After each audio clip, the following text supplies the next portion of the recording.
और इधर बिलासपुर में ई कॉमर्स कंपनियों पर बड़ी कार्रवाई। आपको बता दें, वेयर हाउस और गोदामों पर पुलिस का छापा पड़ा है। अमेजॉन, फ्लिपकार्ट के गोदाम इसमें शामिल हैं, जहां छापा पड़ा। आपको बता दें, मीशो और ब्लिंकिट पर भी दबिश दी गई। Blue Dart Ekart warehouse की भी जांच तेज। बड़ी मात्रा में चाकू और धारदार हथियार यहां से जब्त किए गए। ऑनलाइन चाकू बिक्री पूरी तरह से प्रतिबंध है।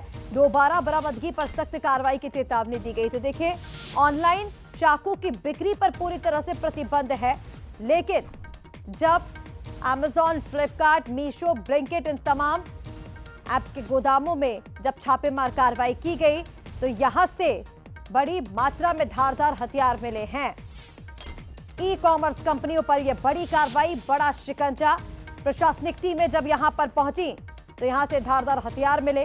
चाकू की बिक्री जिस पर प्रतिबंध है, बड़ी मात्रा में यहां से पाए गए। एक्सक्लूसिव तस्वीरें आपको दिखा रहे हैं।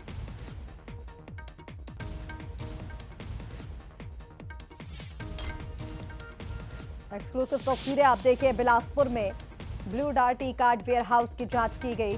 साथ ही साथ अमेजॉन, फ्लिपकार्ट, मीशो, ब्लिंकिट इनके वेयर हाउस और गोदामों में जब जांच की गई तो बड़ी मात्रा में यहां से चाकू मिले, जिस पर प्रतिबंध है।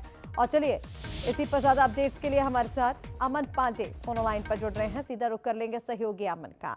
अमन, जानकारी दीजिएगा, चाकू पर रोक लगी हुई है, प्रतिबंध है कि ऑनलाइन आप इसकी बिक्री नहीं कर सकते, लेकिन रोक के बावजूद ये धारदार हथियार ऑनलाइन अवेलेबल है और धड़ल्ले से बिक भी रहे हैं। जब छापेमारी की गई तो बड़ी मात्रा में ये गोदामों से बरामद किए गए।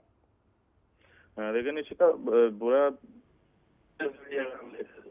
साइट और शॉपिंग के जरिए चाकुओं की बिक्री जो है वो प्रतिबंधित यहाँ पर की है, लेकिन उसके बावजूद धड़ल्ले से जिस तरह से चाकू बेचे जा रहे हैं और उस पर पुलिस ने सख्त कार्रवाई की है। बिलासपुर में अगर हम बात करें तो कई थाना क्षेत्रों में, जिसमें सिविल लाइन, सरकंडा, चकरभाठा जैसे जो क्षेत्र हैं जहां पर गोदाम और वेयर हाउस बने हुए इन कंपनियों के, जिसमें मुख्य तौर पर अमेजॉन, फ्लिपकार्ट और मीशो जैसे ऐप जिनसे शॉपिंग की जाती है। इसके अलावा जो 10 मिनट में डिलीवरी का दावा करते हैं, चाहे वो स्विगी कंपनी हो या ब्लिंकिट हो, इन सबके वेयर हाउस में छापा मारा गया। जब यहाँ पर छापेमार कार्रवाई की गई तो वहां से बड़ी संख्या में धारदार जो चाकू है वो बरामद किए गए हैं और उन पर कार्रवाई की गई है। फिलहाल जो है पहली ऐसी कार्रवाई है, प्रतिबंधात्मक धाराओं के तहत कार्रवाई की गई है और उसके बाद चेतावनी दी गई है कि इस तरह की सामग्री की बिक्री न की जाए। अगर दोबारा ऐसा मिलता है तो कठोर कार्रवाई की चेतावनी भी पुलिस ने दी है। लेकिन जिस तरह से प्रतिबंध के बावजूद ये हथियार जो है वो बिक रहे हैं, कहीं ना कहीं चिंता का विषय। और ऊपर से आज के समय में 10 मिनट के अंदर जो डिलीवरी का दावा किया जाता है, ऐसे में कोई भी आपराधिक व्यक्ति जो है